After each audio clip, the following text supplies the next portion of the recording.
Hi, Gemini. Here's your horoscope for April 2024, brought to you by planetswithin.com. I am astrologer Joseph Anthony. Okay, we're in a very important month. This is because we have the first solar eclipse of the year, and it's going to be right here in the 11th house of future hopes, wishes, organizations, acquaintances. And I'll talk about that in a little bit.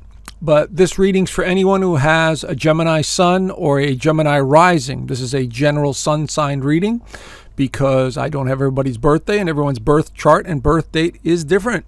So it has to be very general. But as we start off this month, as you can see here with the sun highlighting the 11th house, this is about connections. This is about acquaintances. This is about organizations. This is about the future. Okay? But what makes this month a little tricky is not only do we have this energy highlighting this 11th house, we have your ruler beginning the retrograde period, which is going to last for about 3 weeks in April. So here it is. Mercury is retrograde right there in stationary position. I will talk about that in a minute. But we also have 4 planets in the Pisces in the 10th house of career. So there's something going on with your career in terms of maybe you're dissatisfied with it, or you're overwhelmed by work and responsibility, or maybe there's some sort of healing that needs to take place within your daily operations or job or whatever it is you got going on. The motivation is just changing for many of you. Okay. You might be feeling a little bit more sorry for yourself. You're feeling more sensitive than normal. You're not sure if this is what you want to continue in career-wise. And so this is going to be a very important month where you'll be making some decisions, but I would highly suggest not pushing the envelope. And that's because Mercury will be retrograde most of the month. We will have planets in Aries, which will excite you and motivate you.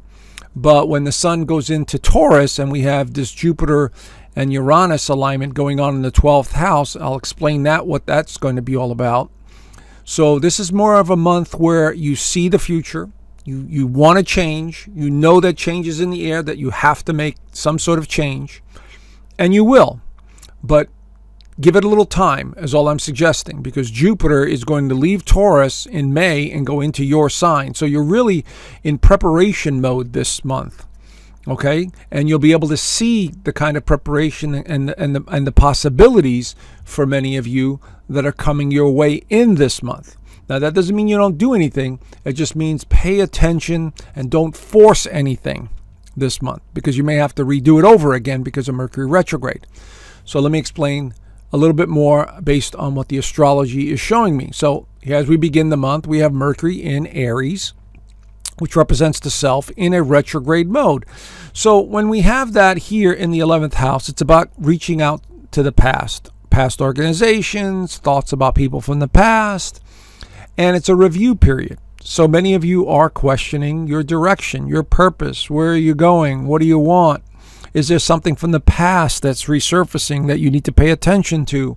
Are people coming back into your life that need some sort of guidance, or are you needing some sort of guidance? You see, you're in a very interesting time right now because of all these planets in Pisces, you see. So it's squaring this first house of identity and self, and this Mercury is making it a little bit more confusing. I don't know what I want. Where am I going? I'm not sure. Maybe I should go do something from the past. That kind of mindset. So just focus on the day-to-day. Don't worry too much about the present at the moment, or the future. But we'll get into that in a minute. So we have Venus also pushing you this month as it enters Aries on the 5th. So here it is. Venus is about partnerships and relationships, and it's in Aries, impulse, self-directed. So now Venus entering the 11th house is basically suggesting, all right, I need to partner up with some new people. I need some fresh new input. I need to assert myself. I need to be seen and heard. I need to, you're going to become more aggressive in a sense. Pushing the boundaries, wanting socialization, wanting to interact, being around crowds and people, maybe technology. Aries in the 11th house could be some new technology that you're interested in.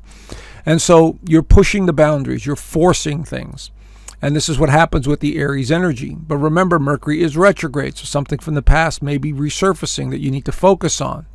And so, your sign is a duality. So you might find yourself, trying to juggle multiple things and multiple projects and multiple situations all at once. And so being out in the public, absolutely going to be very important at this time of the month. Now, the new moon solar eclipse in Aries will continue to highlight this 11th house.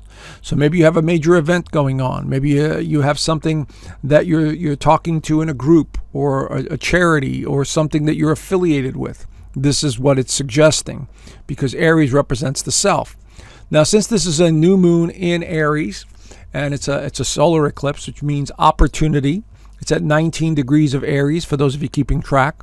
It's suggesting that you're going to become affiliated or a part of a new organization, a new way of doing things. It might be something from the past also, remember, because Mercury is retrograde. And so this is opening up a doorway for many of you for the next 6 months to a year to transform how you do things, to be a part of something bigger, to reach out to new people, new situations, okay? And so it's opening up this major doorway where you get a lot more attention, recognition, clients, if that's what you're looking for, being a part of something that you feel better about. Could be a religion. Maybe many of you are becoming religious on some level because of Jupiter and Uranus in the 12th, and all this Pisces energy.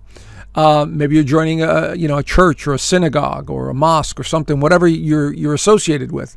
You see, this could be the theme here with this alignment, because Aries represents the self and it's in the 11th house, doing things out of the norm, doing things in a different way. And so you're thinking at all of the possibilities here that are on the table. So what I'm suggesting is slowly think about what you're doing. Go in the direction you feel. Great. See how it works out for you. Remember, this is a year of continuing to adapt to new situations, new ideas, new vibrations, new energies. And that's what this Aries new moon is suggesting for many of you that have the Gemini rising or are Geminis. This is sending you in a new direction. And it all starts to unfold in May and June for many of you. So keep an eye on all of this, because it's opening up a doorway of change. Now, the sun enters Taurus on the 19th. Very important time, because the sun going into the 12th house is spirituality, its limitations, it's working from behind the scenes. But if you notice here, there's a very powerful conjunction between Jupiter and Uranus. Many surprises in the mix at this time. Many revelations, many awarenesses, very much insightful and very intuitive at this time. So I want you guys to really pay attention to the intuition, to the dreams, to the desires. Taurus is a very sensual and, very physical side of life. So maybe you're needing to change something about your physicality, changing your body composition or your eating habits, maybe something to do with health, that you needed to focus on, to improve yourself, to improve what you want. Remember, the Aries solar eclipse is reinventing you in some way. And this is the energy that continues to reinvent you in some way. Maybe you're letting go of bad habits or people that don't belong in your life anymore. Okay, this is all part of what I'm seeing here. So this is going to be vitally important for you for some sort of healing or recognition or realization of something that has been limiting you on some level. It's also a very creative time, so do stuff that you can from behind the scenes. The full moon in Scorpio on the 23rd and 24th, right here in the 6th house. This has to do with your daily routine. It has to do with other people and situations. It's in Scorpio. The sun will be opposing Scorpio at 4 degrees. It'll be squaring Pluto at same thing at 2 degrees. So this is a T-square. This is about some challenges and direction and where you're going. Something to do with health. Health matters, either yourself or someone else. It could even be a pet. There's major transformation taking place there. Maybe you're having to let go of an animal. Maybe you're letting go of a partnership in business of some kind. Maybe you're changing your eating habits. Anything to do with health, once again, is being highlighted here. So pay attention to what you're doing, okay? There's a reason why we go through these cycles. It's to experience something different, to change our habits, to change the way we view things. And this is what this full moon is bringing in, a realization of some kind. Now, Mercury goes direct on the 25th, which is going to help with some clarity and decision making. Right there it is in stationary position. It starts to move forward again. And so from now until the next few months, it'll be in a direct mode. And so this is always more helpful to make proper decisions. So here we're getting some clarification and some understanding of what's going on and how you're changing and where you're going and what you're affiliated with and so on and so forth. So communication should start to improve around this time. Venus enters Taurus on the 29th, right there, continuing the sensitivity, the feelings of just wanting to enjoy yourself. Maybe you're overheating a little bit. Because Taurus likes to indulge the senses. And so maybe you're thinking about people from the past, situations from the past, relationships from the past, money-making opportunities from the past. This is all going to be in the forefront. But as you see here, 4 planets in the 12th house of spirituality. It's a good time to meditate, spend some time by yourself, go out in nature, enjoy the physical side of life, such as, a spa day or doing something for yourself that makes you feel good. Maybe going to get a haircut or buying some new clothes that make you feel good. That kind of stuff is what I'm talking about. Now, the last alignment is going to happen on the 30th. It's going to be Mars entering Aries, and that happens around 11, 12 o'clock. But I have this set to 8 a.m. so I could keep it a Gemini rising. But Mars will enter Aries. This is going to be very much motivating. It's going to light a fire under many of you to go and do something new because Mars in Aries is impulsive. So you're going in a new direction. You're seeing the bigger picture. You know what you need to do, and you're starting to motivate yourself. Now, on these planets, when the Sun and Venus leave Taurus and go into Gemini, which is next month, and into the following month, you guys are going to be pretty much unstoppable. You wanting to do new things, trying new things, especially in the month of May. So this is setting the stage this month for changing the way you do things before the big month of May, where it really propels you forward. All right. So there you have it, Gemini.